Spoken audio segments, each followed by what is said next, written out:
Hello friends, नमस्कार। कैसे हैं आप लोग। आज जो है वो एकादशी है और आज का दिन बहुत ही ज़्यादा शुभ है। मैं ये वीडियो बनाने में थोड़ा सा लेट हो गई हूँ, लेकिन कोई बात नहीं, अभी भी वक्त है। हम शाम को कुछ ऐसे उपाय कर सकते हैं जिससे हमारा जो संघर्ष का समय है, जो तकलीफ़ों का समय है, वो दूर हो जाए। ये जो एकादशी है ये बहुत इम्पॉर्टेंट एकादशी है क्योंकि इसे देव उठनी एकादशी कहते हैं। 4 महीने के निद्रा के बाद विष्णु जी आज जागे हैं और उनके जागने के साथ ही बहुत से योग का निर्माण हुआ है, जैसे शुभ योग, ध्रुव योग, आनंद योग।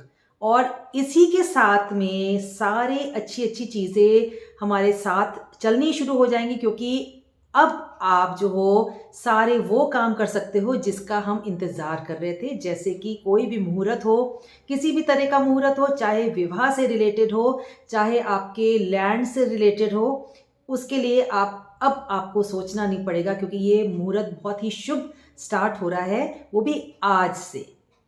शाम के वक़्त आप एक छोटा-सा उपाय ज़रूर करिएगा। जिन्होंने आज व्रत रखा है बहुत अच्छी बात है, जिन्होंने व्रत नहीं भी रखा है वो भी ये काम करें क्योंकि आज के दिन ये काम करने से लक्ष्मी जी स्थायी रूप से आपके घर में निवास करेंगी और ये सच्चाई है। आपने करना क्या है, तुलसी माता के आगे आपने दीप दान करने हैं। दीपों की संख्या 11 हो जाए तो बहुत ही अच्छी बात है, नहीं तो आप अपनी श्रद्धा के अनुसार दीपदान करिए। दीपदान चाहे 11 हो, चाहे जितनी मर्ज़ी आपकी श्रद्धा के अनुसार दीप जलाइएगा और आपने जो मंत्र का उच्चारण करना है वो है ओम श्रीम ह्रीम क्लीम श्रीम सिद्ध लक्ष्मय नमः। इस मंत्र का उच्चारण करने से लक्ष्मी जी स्थायी रूप से आपके घर में निवास करेंगी। 4 महीने की निद्रा के बाद आज विष्णु जी जागे हैं और इस देव उठनी एकादशी में आपका बहुत बहुत स्वागत है। जिन्होंने आज व्रत रखा है तुलसी जी का, उन्होंने ज़रूर तुलसी माता को स्नान कराया होगा और हल्दी का और चंदन का तिलक लगाया होगा। अगर नहीं भी लगाया है तो भी कोई बात नहीं, आपने जो मैंने अभी आपको बताया है दीपों का दान अवश्य करिएगा और साथ में आपने विष्णु जी की भी आपने प्रार्थना करनी है, मंत्रों का उच्चारण करना है। ओम नमो भगवते वासुदेवाय नमः, इसका भी आपने बार-बार आपने कंटिन्यूअसली आप इन मंत्रों को आप चैंट करिए। जब आप चैंटिंग स्वयं करते हो, आप इंटरनली भी आप प्योर हो जाते हो। आप अंदर से भी स्वच्छ हो जाओगे और बाहर से भी आपको रिजल्ट्स बहुत अच्छे मिलेंगे।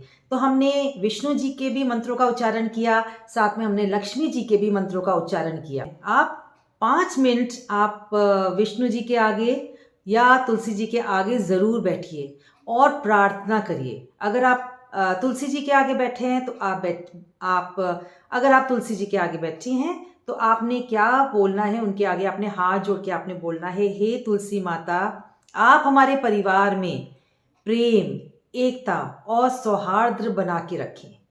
यही चीज़ आप विष्णु जी के आगे भी बोलिए, हे विष्णु जी, आप हमारे परिवार में प्रेम, एकता और सौहार्द बना के रखें। जब आप अपने मन में पॉजिटिव चीज़ें लेकर आप बोलोगे, आपको वही चीज़ें आपके आस-पास आएँगी क्योंकि जो हम बोलते हैं, वाइब्स जो हैं वो बहुत ही ज़्यादा स्ट्रॉन्ग होती हैं। कभी आपने देखा होगा जब आप किसी इंसान को दिल से याद करते हो, तो वो या तो उसका आपको फ़ोन आ जाएगा या वो स्वयं आपके सामने आ जाएँगे और आप कहते हो, "अरे! मैंने तो आपको अभी याद किया था।" ये वही चीज़ है।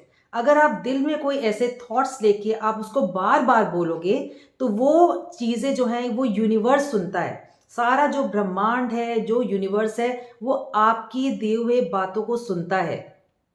जो आपके मन में थॉट्स चल रहे हैं, विचार चल रहे हैं, वो आपके सच्चे होने शुरू हो जाते हैं। तो उसके लिए आपने चैंटिंग करनी है, माँ लक्ष्मी की चैंटिंग करनी है और आपने विष्णु जी की चैंटिंग करनी है और देखिए आपके घर में कैसे सुख समृद्धि आ जाती है।